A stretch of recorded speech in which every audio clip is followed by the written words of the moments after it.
자, 우리가 지난 시간에 했던 얘기가 뭐였냐면, 그, 막스가 시민사회 비판의 의미가 뭐냐, 이제 그 얘기를 한 겁니다. 그러니까, 막스의 전기 사상의 기본적인 생각을 한마디로 요약해라.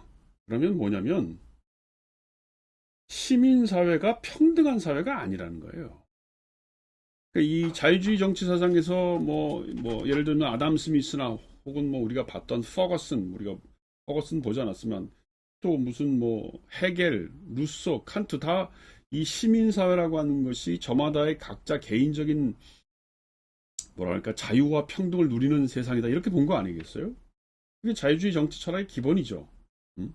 물론 이제 해결이 오면 시민사회에서의 갈등이라고 하는 것이 그 자체로 해결이 안 되니까 아담 스미스는 보이지 않는 손에 의해서 시민사회 경제적인 갈등이 해결된다고 봤는데 이제 해결은 그렇게 안 본 거죠.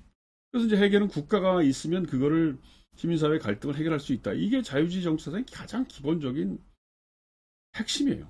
그런데 막스가 와서 젊었을 때 막스는 뭐냐면 그 시민사회에서 얘기하는 무슨 자유니 평등이니 모든 인간이 다 인권을 갖느니 하는 이러한 자유주의 정치 이념이라고 하는 게 허구라는 겁니다. 그게 잘못됐다는 거예요. 음. 그 막스는 뭘 비판하는 건데 그게 그 시민사회의 평등이라고 하는 게 기본적으로는 뭡니까? 부르주아를 위한 시민사회라는 거예요. 그러니까 부르주아만이 자유와 평등과 인권을 누리는 거지 나머지는 오히려 불평등하다는 겁니다. 또 국가라는 것도 그런 불평등한 사회를 조종한다. 그래서 마치 무슨 보편적인 입법자처럼 이 작동한다고 예를컨대 해겔은 그렇게 얘기를 했지만 막스가 보기에 해겔의 국가관이라는 것도 굉장히 계급적인 국가관을 모르고 있다는 겁니다. 결국 부르주아를 위한 집행위원회 이게 막스가 국가를 정의했던 가장 핵심적인 그 개념정인데 부르주아를 위한 집행위원회라는 건 뭐예요? 국가가 얘기하는 여러 가지 기능적인 작동들도 결국은 모든 사람을 똑같이 대하는 게 아니고 부르주아만을 위해서 작동한다는 거예요. 이게 바로 막스가 해겔을 비판하고 자유주의 정치 이념을 비판하는 아주 핵심적인 상황입니다.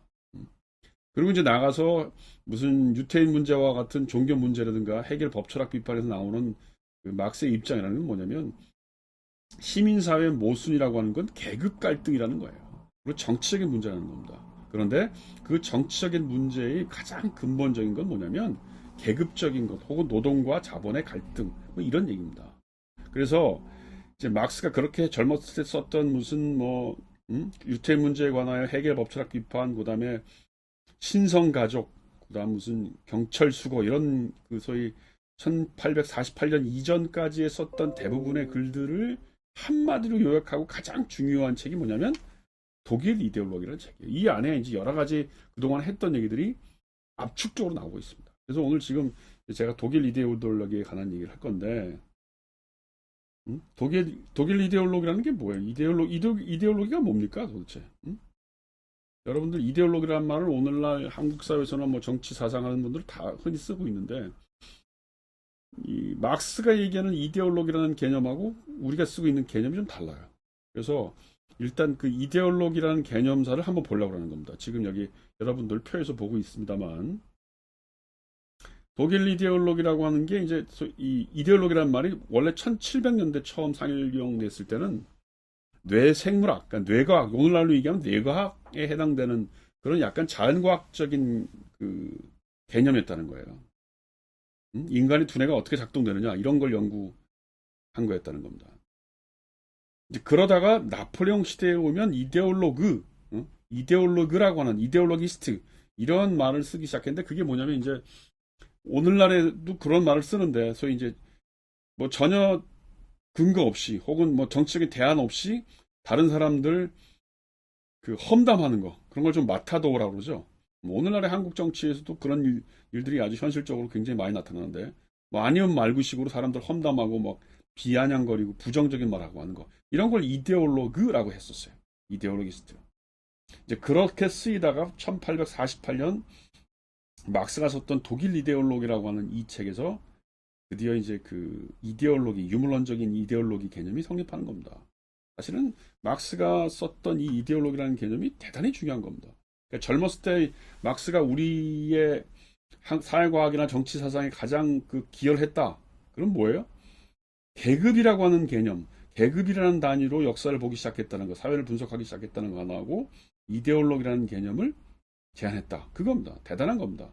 사실은 뭐 이거 그것만으로도 마르크스가 우리에게 주었던 학문적인 업적은 대단한 거예요. 자, 그러면 마르크스가 쓰고 있는 이데올로기가 뭐냐? 그걸 알아보기 전에 헤겔과 헤겔 좌파의 이 학문적인 입장과 마르크스의 입장이 어떻게 다른지를 조금 비교해 봅시다. 요거는 그 독일 이데올로기 전반부에 나오는 책입니다. 물론 이 책을 다시 설명하면 제가 갖고 있는 건 아주 옛날 판본인데 독일 이데올로기라는 건 그 사실은 마르크스가 직접 그 뭐라 그럽니까? 직접 출판한 책은 아니에요. 이게 이제 자기가 이렇게 썼던 수고라는 게 뭐야? 노트 필기한 거죠. 그거를 이제 나중에 죽은 다음에 앵겔스라는 아주 좋은 친구가 이걸 들춰서 이제 책으로 판매한 겁니다. 그리고 이제 이 책은 사실은 그 4부로 돼 있어요. 4부. 지금 이 책, 제가 들고 있는 이 책은 주로 그 포에르바에 관련된 얘기하고, 그 다음에 2편의 성 브루노라고, 생 브루노. 뭐 그런 두 사람의 얘기가 이제 나오는데, 그 뒤에도 사실은 두 사람 더 다루고 있는 그 수고예요, 수고. 근데 주로 우리가 많이 읽는 거는 뭐냐면 그 포일바에 관련된 앞에 부분 일부 일권에 관련된 얘기가 잘 많이 인용되고 거기 중요한 책들이 많이 있습니다. 또 이 책 이거 쓰고 나서 이제 소위 포일바에 관한 퇴제라고 뒤에 이제 제 판본으로 뒤에 있는데 거기에 나오는 뭐 10개 내지 정도의 퇴제라고 하는 게 막스의 전기 사상에서 굉장히 중요한 의미를 갖고 있죠. 그래서 이제 그런 걸 좀 잘 보면 좋겠다 싶은 겁니다. 자, 이 헤겔 좌파나 헤겔의 가장 기본적인 생각은 뭐예요? 종교라고 하는 것이 정말 진정한 의미의 종교가 있다. 이건 이제 헤겔부터 시작된 거죠. 기독교 정신과 그 운명, 그때부터 시작된 거죠. 종교를 통해서 뭔가 인간의 본성을 찾을 수 있고, 종교적인 사랑이라는 감정을 통해서 주객을 통합할 수 있는 한 새로운 어떤 사회 통합의 기제가 있다. 이렇게 보는 겁니다. 그리고 이제 의식을 간주하는 거죠. 인간의 관념과 의식을 통해서 세계를 만들어낸다. 뭐 이런 겁니다. 그런 의미에서 보면 헤겔 좌파 사람들도 그 헤겔이 가지고 있었던 종교에 대한 생각을 비판은 했지만 기본적으로 헤겔과 헤겔 좌파의 생각은 비슷한 거예요. 인간의 의식, 인간의 본성 그런 걸 통해 세계를 지배하고 세계를 해석할 수 있다고 보는 겁니다. 근데 이제 이거에 대해서 마르크스가 독일 이데올로기라는 책에서 전반부에서 굉장히 신랄하게 비판하는 겁니다. 거기 제가 써놓고 있는 그 그림을 보면 아주 유명한 말이죠. 하늘에서 땅으로 내려오는 독일 철학과는 반대로 나는 땅에서 하늘로 올라간다. 이 말이 뭐예요? 하늘에서 땅으로 내려온다는 게 헤겔과 헤겔 좌파의 철학적인 전제를 비판하는 겁니다. 그걸 얘기하는 거예요. 응? 관념으로부터 시작했다는 거예요. 근데 나는 땅이라는 게 뭐예요? 좀 이따 나오겠지만 인간이 어떻게 살고 어떻게 생산을 하고 어떻게 소비를 하고 어떻게 커뮤니케이션 하는지 이런 걸 먼저 알아야 인간을 알 수 있다는 겁니다. 그래서 소위 관념론에 대한 비판. 이게 이제 막스의 기본적인 전제죠. 그 다음에 두 번째 물질적인 조건. 이게 뭐예요? 어떻게 존재하는가는 무엇을 어떻게 생산하는가에 따라서 결정된다는 겁니다. 그러니까 인간이란 무엇이란가라는 질문. 자유주의 정치 철학에서 항상 우리가 강조했던 게 뭡니까? 그동안의 강의를 통해서 강조했던 게 뭐예요? 홉스, 로크, 루소, 칸트, 헤겔까지 인간이란 무엇인가라고 하는 건 어떻게 결정돼요? 자연 상태에서 인간의 본성을 얘기한 거죠. 근데 막스는 인간의 자연 상태의 본성이라고 하는 건 대단히 추상적이고 관념적이라는 거예요. 특히 이제 헤겔을 두고 그런 관념론, 정신현상에서 인간의 본질을 설명했던 그런 정신작용이라는 게 대단히 관념적이라는 겁니다. 막스가 보기에 인간이라고 하는 건 어떻게 생산하고 어떻게 뭘 먹고 이런 활동, 노동활동이라는 게 진정한 의미에서 인간의 본질이라는 겁니다. 그래서 이 사회적인 관계에서 인간이 어떤 노동을 하느냐, 플러스 그 인간의 노동을 이 사회가 어떻게 받아들이고 어떻게 임금을 주고 하느냐, 이게 뭐예요? 생산 양식과 생산 관계죠, 그게. 소위 막스가 사용하고 있는 아주 중요한 경제학적인 개념인데, 생산 양식과 생산 관계를 통해서 인간의 본질적인 모습이 달라질 수 있다는 겁니다. 그래서 그 아주 유명한 얘기죠. 헤겔까지의 철학은 여태까지 세상을 해석하려고만 했는데 이제부터의 철학은 세상을 변혁시키는 것이 진정한 의미의 철학의 임무다. 그래서 나는 그걸 하겠다. 뭐 이런 겁니다. 이게 소위 아주 젊었을 때의 그 막스가 헤겔 사상을 비판하면서 만들었던 아주 중요한 철학적 이념입니다. 자, 그러면 막스가 얘기하는 유물론적인 관점에서 이데올로기는 어떻게 사용되는 겁니까?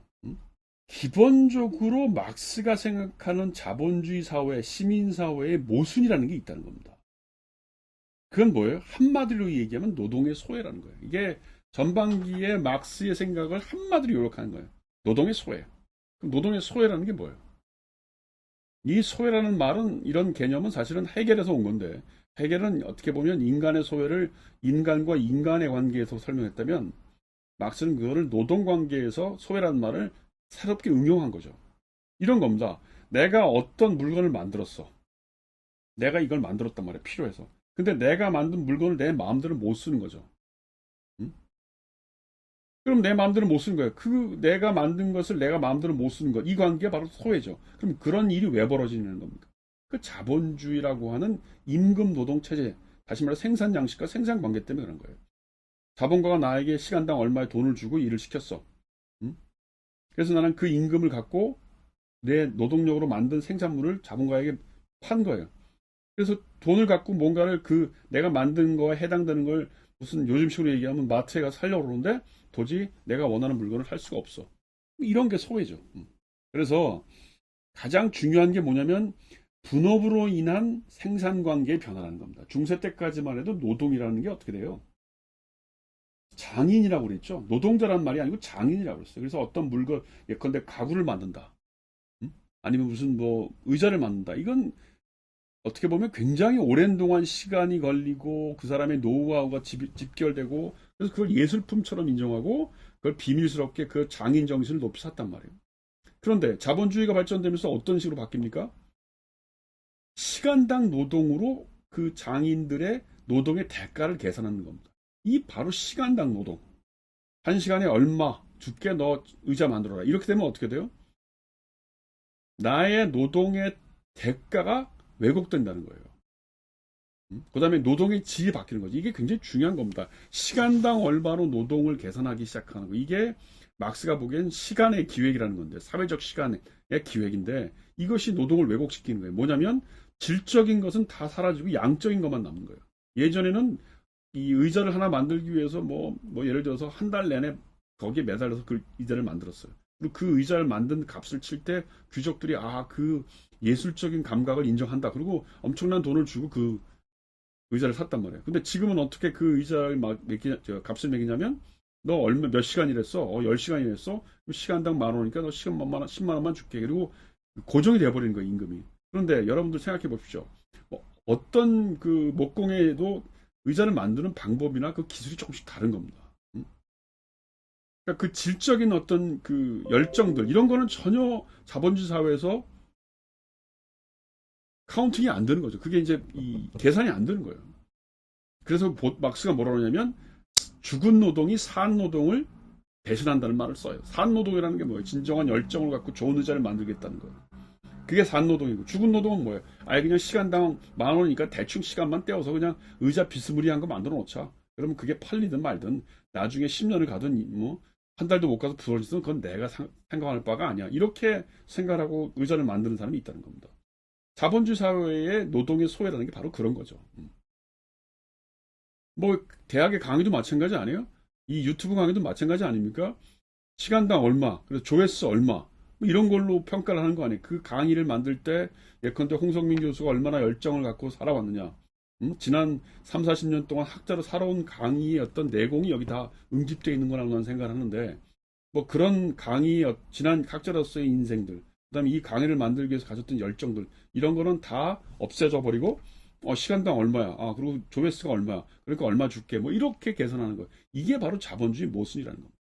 바로 이런 이 분업으로 오는 혹은 시간당 얼마로 계산하는 이런 자본주의 노동 생산 관계가 일정한 정도의 아직은 여기 착취란 말은 등장하잖아요. 착취란 말은 나중에 자본론에서 등장하는데 이 단계에서는 이제 노동의 소외로 나타나는데 사람들은 자기가 노동에서 소외받고 있다는 걸 모른다는 거예요.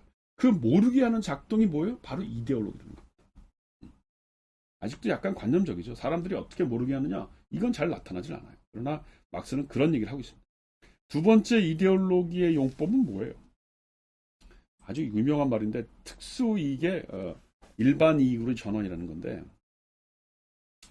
이것도 이제 그 독일 이데올로기의 한 중반부쯤에 나오는 얘기인데 뭐냐면 그러니까 당대에도 무슨 의회 정치를 하자, 그 다음에 모든 노동자에게 무슨 뭐 임금을 올려주자 이런 얘기를 하는데 그렇게 해서 1800 중반에 많이 싸웠단 말이에요. 그런데 막스가 보기에 그런 식의 의회 투쟁이라고 하는 것이 임금 투쟁 혹은 의회 투쟁이라고 하는 것이 또 노동자의 참정권을 올려달라고 하는 이런 참정권의 투쟁이라는 것이 결국은 부르주아들을 위한 자본주의 혹은 민주주의 정치라고 하는 틀 안에서 움직이는 겁니다. 결국은 뭐예요? 노동자들이 아니고 자본가 부르주아를 위한 정치를 하고 있음에도 불구하고 그것이 마치 노동자들이 어떻게 착각을 하냐면 자기들을 위한 정치를 하고 있다고 생각하는 겁니다. 요즘식으로 얘기하면 그런 거죠. 왜 예전에 뭐 그 전직 대통령이 국민 100%가 다 행복한 나라를 만들겠습니다. 그런 구호로 대통령 그 선거에 나온 일이 있는데 그 국민 100%라고 하는 말에 정말 노동자나 하층 계급이 포함이 되느냐? 우리는 보통 그렇게 생각하죠. 아, 저 대통령이 공약을 해서 우리도 다 잘 먹고 잘 살게 해주겠다라고 생각을 하지만 실제로는 그렇지 않다는 거예요. 그런데 사람들은 그렇게 특수하게 몇몇 사람들을 위해서 부르주아만을 위해서 하는 정치적인 제도나 혹은 정책들이 마치 나도 그 특수한 이익에서 포함되는 그래서 마치 일반적인 것이 있냐 그렇게 정치를 생각하게 만드는 거 그게 바로 이데올로기 작동이라는 겁니다. 음. 자, 그다음 세 번째 사회적인 활동 고정화되어 있다는 거. 이게 이제 아까 얘기했던 사회적 시간에 관련된 거죠. 시간당 얼마라고 하는 부분을 두고 사람들의 노동을 계산하기 때문에 사람들은 자기가 노동으로부터 소외되고 착취받는다는 걸 모른다는 겁니다. 그게 이데올로기 작동이라는 거예요. 그 다음에 아주 유명한 말이죠. 지배계급의 사상이 지배사상이다. 이것도 뭐 아주 유명한 이 독일 이데올로기에서 나오는 아주 유명한 말인데 이 지배계급의 사상이 지배사상이란 말은 뭐예요? 이게 말장난 같지만 잘 생각해보세요. 지배계급의 사상이 지배사상이라는 말은 뭐냐면 사람들이 물질적인 이게 이제 세 번째 여기 나오는데 여기 잠깐만 읽어봅시다. 어떤 시대에 있어서도 지배사상은 곧 지배계급의 사상이다. 즉 사회의 물질적인 힘을 지배하는 계급은 동시에 사회의 정신적인 힘도 지배한다. 물질적 생산 수단을 지배하고 있는 계급이 결국 정신적 세상도 관리하며 정신적 수단도 관리하며 그리하여 정신적인 생산 수단을 가지지 못한 사람들의 사상은 대체로 그 지배 사상에 종속된다. 지배적인 사상이란 지배적인 물질 관계 관념적인 표현, 사상으로서의 파악된 지배적인 물질적 관계 그 자체일 뿐이며 따라서 어느 한 계급을 지배계급으로 만들어주는 관계들의 표현이고 따라서 그 계급의 지배 사상 외에 아무것도 아니다. 이게 사실은 뭐 말장난 같고 그냥 뭐 뭔 소린가 그럴 텐데 우리가 얼핏 생각하기에 물질적으로 자본가들이 임금을 결정하고 하는 이런 어떤 생산관계 논리라고 하는 게 법률적이거나 이념적으로 서포트가 된다는 거예요. 그래서 사람들이 그래 계약을 맺고 우리가 시간당 얼마를 맺는 것이 굉장히 평등한 관계야. 이런 사상적인 지배를 먼저 받기 때문에 실질적으로 우리가 물질적인 소외를 겪고 착취를 받음에도 불구하고 그게 당연한 것처럼 생각한다는 겁니다. 그래서 이 지배계급의 사상이 지배사상이라고 하는 이 논리는 나중에 이데올로기가 어떻게 전파되는지 20세기에 이제 사회과학으로 오면 이데올로기가 어떻게 전파되니? 라고 하는 의미에서 지식사회학이나 혹은 언어사회학으로 등장할 수 있는 언어사회로 발전하는데 대단히 중요한 그 계기가 됐던 막스의 철학적인 언명이에요. 그러니까 요즘 얘기하는 소위 커뮤니케이션 학과에서 하는 요즘은 뭐 미국식 커뮤니케이션을 많이 해서 이런 거 안 하는데 제가 대학 다닐 때 80년대, 90년대는 이런 걸 많이 했어요. 예를 들어서 무슨 영국의 그 버밍엄 학파나 영국의 무슨 정치 경제학의 어떤 기본을 바탕으로 해서 무슨 텔레비전 뉴스나 잡지나 뭐 이런 것들이 어떻게 노동자들에게 이데올로기를 전파시키고 그걸 당연한 것을 만들게 하느냐 뭐 그런 건데 제가 아마 20세기 정치 철학을 하게 되면 그래서 버밍엄 학파를 다루게 되면 이 문제를 조금 더 자세하게 얘기를 할 겁니다.